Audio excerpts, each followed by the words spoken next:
क्या होगा जब एक निर्भीक राजा जंगल के सबसे खतरनाक शेर का सामना करेगा। बहुत समय पहले की बात है। उज्जैनी के पास का जंगल एक डरावनी जगह बन चुका था।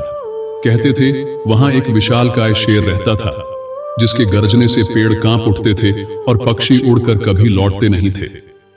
राजा विक्रमादित्य को जब यह बात पता चली तो उन्होंने तय किया कि अब इस समस्या को सुलझाने का समय आ गया है। उन्होंने अपने योद्धाओं को बुलाया और कहा, अगर मेरे राज्य के लोग डर के साए में जी रहे हैं तो मैं कैसे चैन से रह सकता हूं। इस शेर से तो मैं खुद निपटूंगा। दरबारियों ने डरकर कहा, महाराज, वह शेर सामान्य जानवर नहीं है। कहते हैं वह किसी तांत्रिक का रक्षक है और उस पर किसी का वार नहीं चलता। अगले दिन सुबह विक्रमादित्य अपने प्रिय तलवार और घोड़े के साथ जंगल की ओर निकल पड़े। रास्ते में उन्हें एक बूढ़ा ब्राह्मण मिला। उसने कहा, महाराज, उस शेर से दूर रहिए।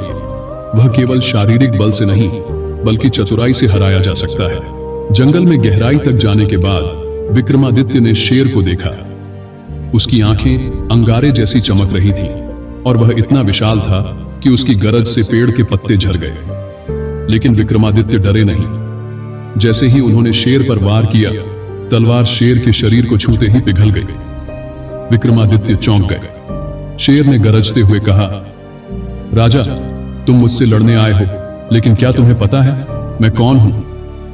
इतना कहकर शेर ने जंगल की ओर छलांग लगाई और अदृश्य हो गया। विक्रमादित्य अब हैरान थे। उन्होंने शेर का पीछा किया और जंगल के बीचों बीच एक रहस्यमयी गुफा देखी।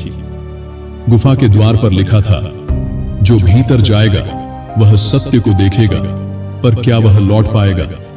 गुफा के भीतर से एक रहस्यमयी आवाज गूंजी, क्या तुम इस सच को जानने के लिए तैयार हो विक्रमादित्य? क्या शेर सचमुच तांत्रिक का रक्षक था या यह राजा विक्रम के साहस की सबसे बड़ी परीक्षा थी? अगले भाग में जानिए, जब राजा विक्रम सच्चाई के करीब पहुंचते हैं